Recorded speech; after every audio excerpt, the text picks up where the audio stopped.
Around 4,000 years BC, at the start of the Neolithic period, the first inhabitants of the Iberian Peninsula slowly began to transform the ecosystem with the introduction of agriculture and cattle rearing.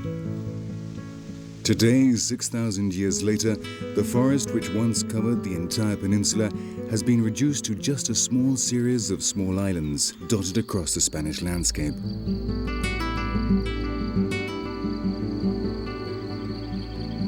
In 1979, the Spanish government, worried by the disappearance of this important natural habitat, declared one of these islands a national park.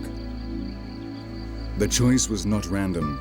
Covering an area of almost 18,000 hectares and containing 2/3 of all protected species in the Iberian Peninsula, the Monfragüe National Park is today one of the world's last remaining paradises of the Mediterranean fauna and flora, a unique enclave where man seems to have achieved the difficult balance between exploitation and conservation of nature.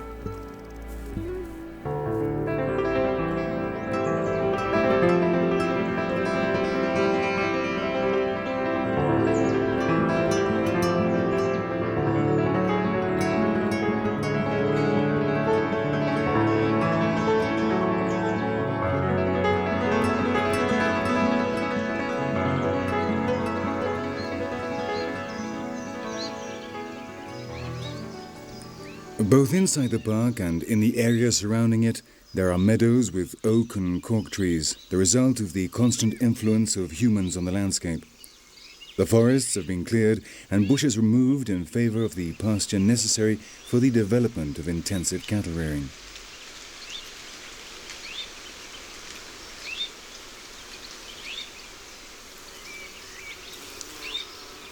Along the steepest slopes, plant life has remained unchanged, and shrubs cover the forest floor. There is very little variety of fruits on the meadows, but there is one which is very abundant and very nutritious, the acorn. This seed, produced by the oaks and the cork trees and greatly appreciated by the wild boar and domesticated pigs, is also the favorite food of one of the most common birds in Monfragüe, the wood pigeon.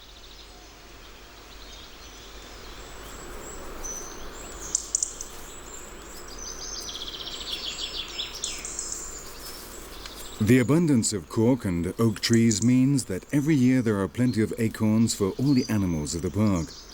However, coming down to the ground to gather them can be a very dangerous business.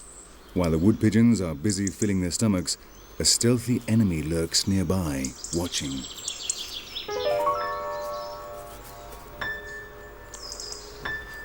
A wildcat has heard them and has approached. This feline prefers to hunt at night, but the presence of so many pigeons together is a temptation he can't resist.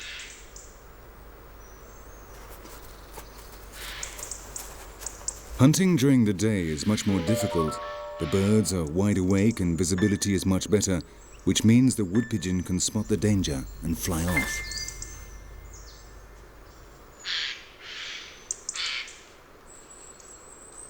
The wildcat represents one of the final links in the food chain, the system which decides who eats who in nature. At the bottom, holding up the entire structure, are the rodents and the insects.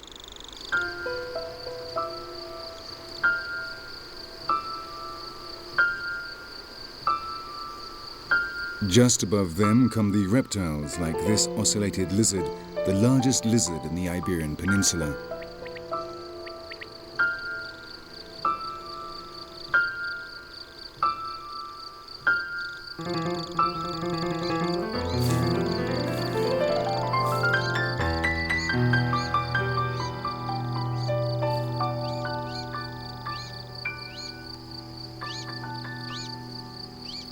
The lizard, in turn, is often eaten by the wildcats. All the links in the food chain are dependent on each of the others, and any change in one link will affect all the rest.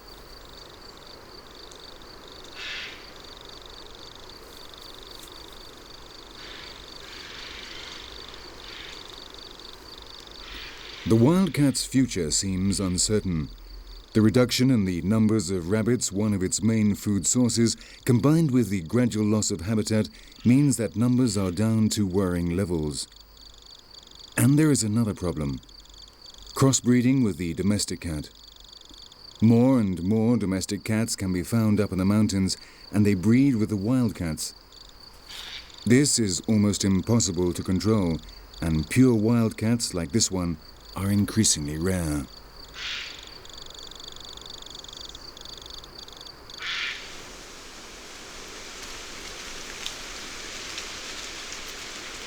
Another of the predators of Monfragüe, the genet, was introduced into the Iberian Peninsula by the Arabs in the 8th century AD. For 100 years it was a valuable ally of man. It is an excellent rat and mouse catcher. However, the domestic cat took over this job. The genet was used less and less by man, and today they are entirely wild.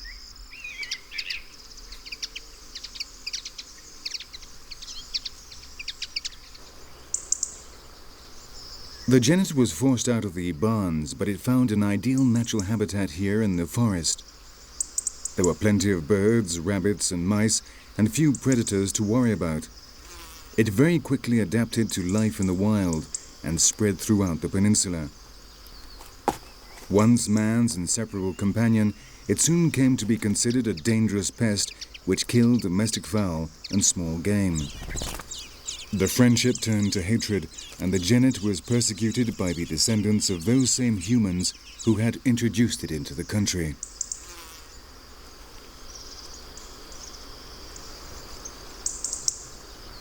The genet will happily eat fruit, but it is mainly carnivorous and prefers hunting at night, when it can take advantage of the fact its prey is resting. Its sight, smell and hearing are all very acute, and thanks to its sharp retractile claws, it can climb up tree trunks and reach even the most inaccessible nests.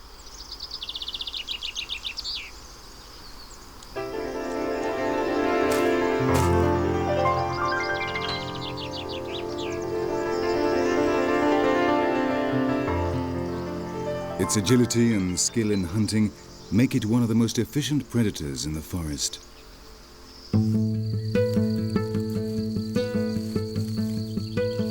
The reduction in the numbers of rabbits as a result of myxomatosis and hemorrhagic viral disease have meant an increase in the number of reptiles hunted. Some species like the ladder snake, which in the past was just a small part of the diet of the carnivores, has now become one of their main foods.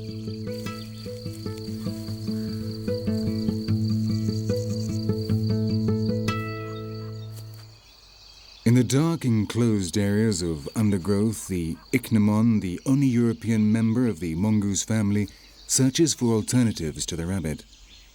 Nowhere is safe for the ladder snake. Not here, not out in the open spaces where the eagles are constantly on the watch for potential prey. It will be under ever-increasing pressure until the rabbit again takes its natural place in the food chain.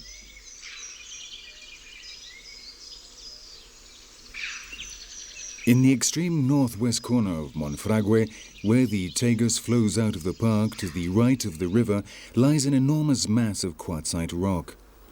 This is the Salto del Gitano, the Gypsy's Leap. Here, protected between the vertical walls, lies one of the summer visitors to the park, the black stork.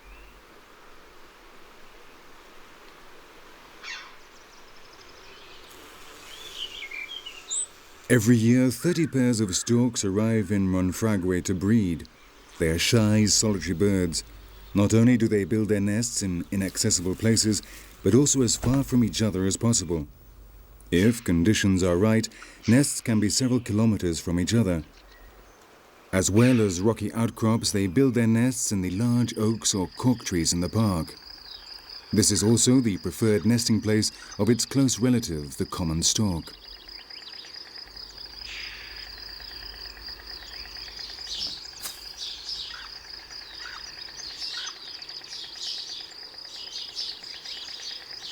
After regurgitating the fish and amphibians they have managed to catch to feed their chicks, the parents perform the strange stork ritual.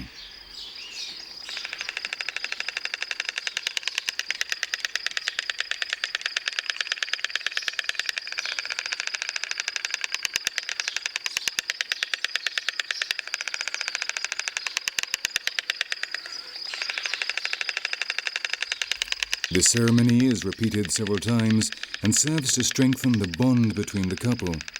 This is very important as these birds stay together for life.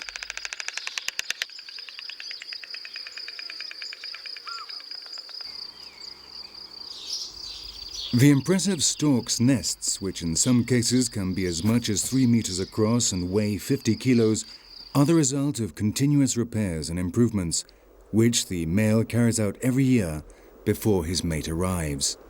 During the winter, they separate only to be reunited the following summer, here at the same nest they left the year before, and where once more they will hatch and raise their young.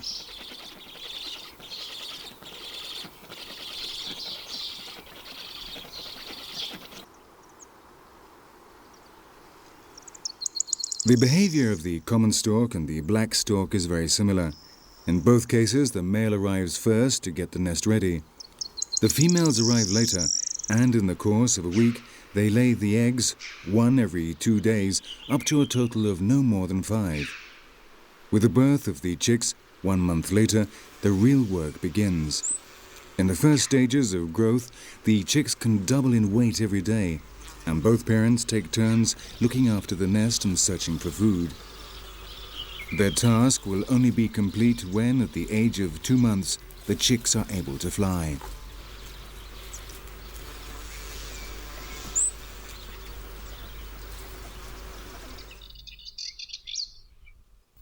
Though biologically they are very similar, there is one difference which has been decisive in the lives of the two species. The white stork is able to live alongside humans, and so numbers have remained stable or even recovered after a time when its future seemed in danger. Unfortunately, the black stork seems unable to adapt to the urban environment, and its habitat is reduced a little more each day. Not even here in Monfragüe is the stork entirely free from the presence of man.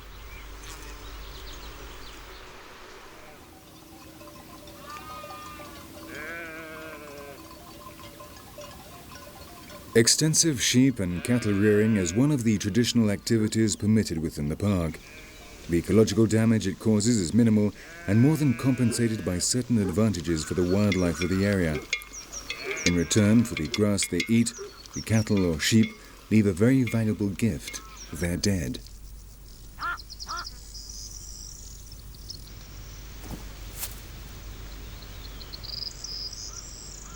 Every time a sheep dies in Monfragüe, a complex system goes into action in order to dispose of the body. The first to arrive are the jackdaws and the crows, the largest corvines in Spain. They can be found throughout the length and breadth of the Iberian Peninsula thanks to their ability to live alongside humans and the fact they will eat virtually anything, from seeds to dead bodies.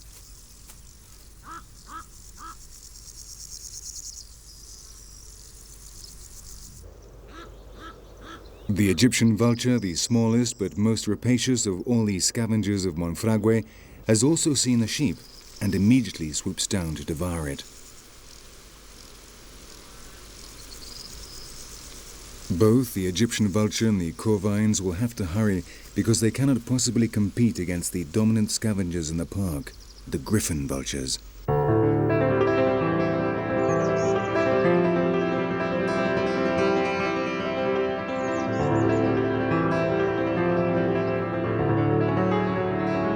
The Egyptian vultures have better eyesight and spot the body first, but as they fly down, they are seen by the griffon vultures. One griffon vulture sees them and starts flying around in circles above the spot to alert others. Very quickly more arrive, and soon the sky is full of scavengers.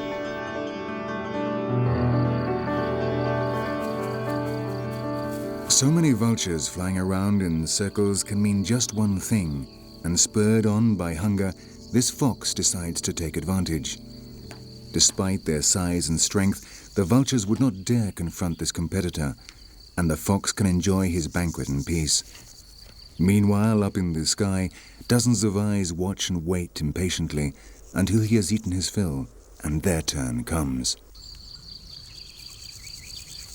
Finally, the fox moves off and the vultures descend on the body. In just a few minutes, it's covered by dozens of famished beaks.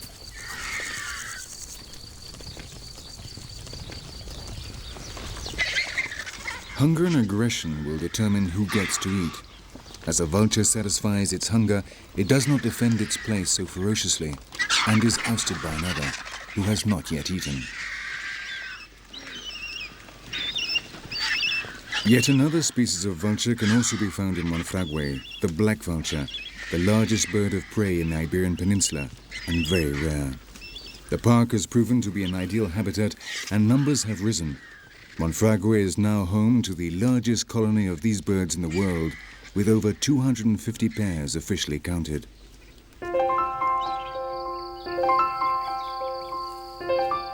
While the different species of vulture fight over the body, one of the most primitive mammals in the park, the hedgehog, scrambles around the forest floor looking for insects, which form the basis of its diet.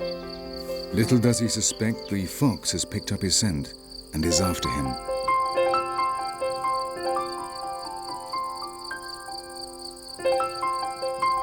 The hedgehog is hardly a fast mover, and the chase is quickly over.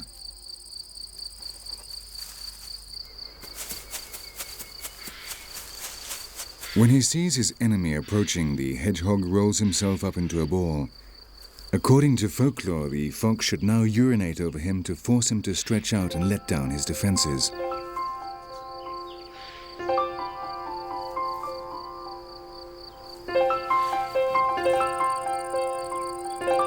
But traditional wisdom is not always right. In reality, only the eagle and the eagle owl know how to get through this primitive but very effective system of defense.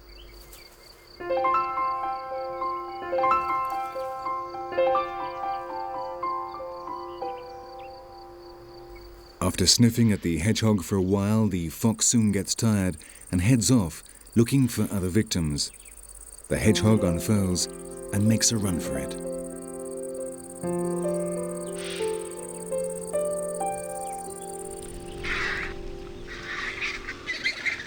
Meanwhile, the black vultures have also found the dead body. They are less gregarious than other vultures and are normally to be found alone or in small groups. Each one searches for its own food, so it's normal that only one or two have been drawn here.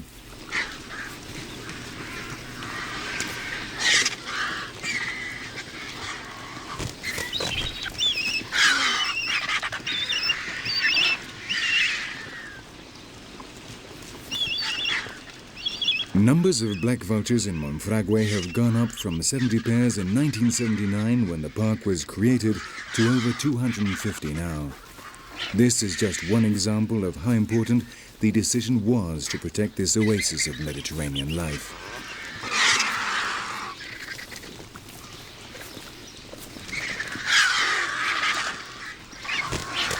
The powerful beak of the black vulture allows him to eat even the toughest parts of the animal.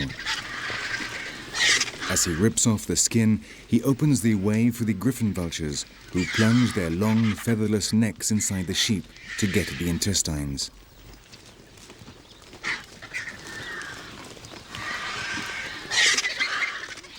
The introduction of intensive cattle rearing with the cattle kept in stables meant a considerable reduction of food available for the vultures, leading to a general reduction in numbers. If there was no extensive cattle rearing in Monfragüe, they would have to bring food in artificially to feed the colonies of scavengers that now live there.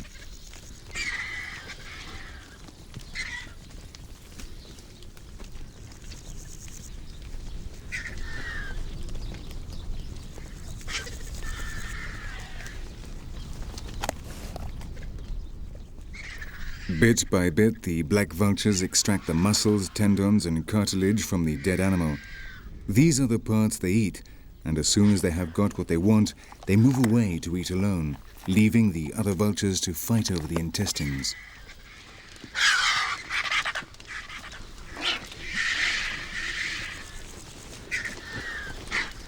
As the banquet continues, the fox returns.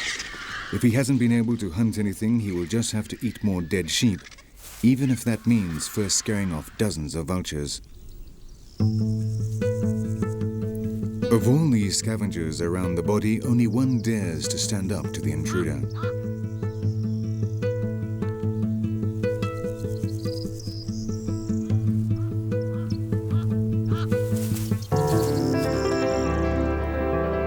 Despite his strength, a single black vulture is no match for the fox.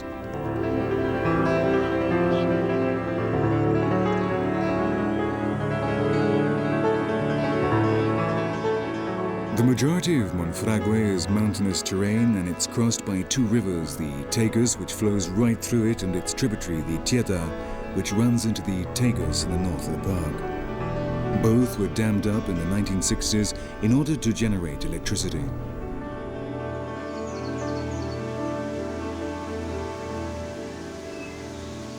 The construction of the dams had a profound impact on the ecosystem of the area.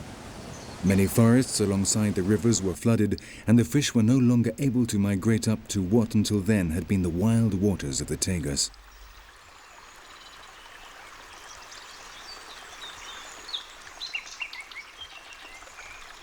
The water stagnated and became warmer, and so many species of fish were only able to survive in small streams or in the upper reaches of the river. Further downriver, they were replaced by new species such as the barbel, the black bass, or the perch pike.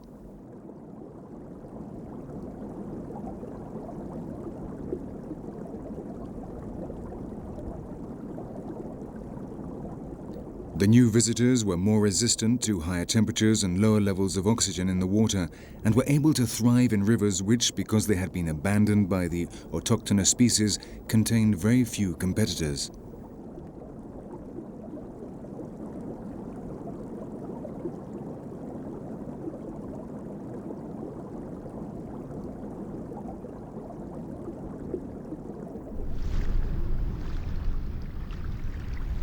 On the other hand, the number of different species of birds increased, drawn here by the calm waters full of fish and away from the pressure of humans.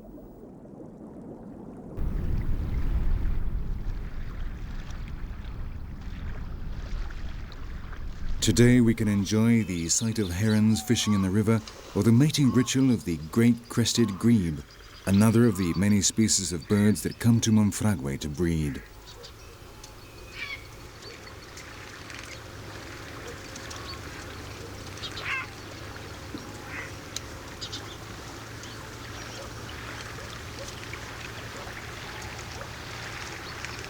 The couple will repeat the mating ritual over the next few days until they start to incubate the eggs in nests built on the water.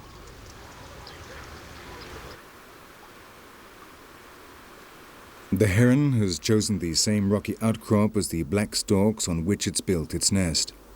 The storks, in turn, fish in the same waters as the herons and grebes. The autochthonous birds and those introduced, directly or indirectly by man, are in constant contact. They share the same environment and have been able to find their place without upsetting the ecological balance of the park. All of them now form part of this ecosystem, and the loss of one species would rob the park of its extraordinary variety and richness.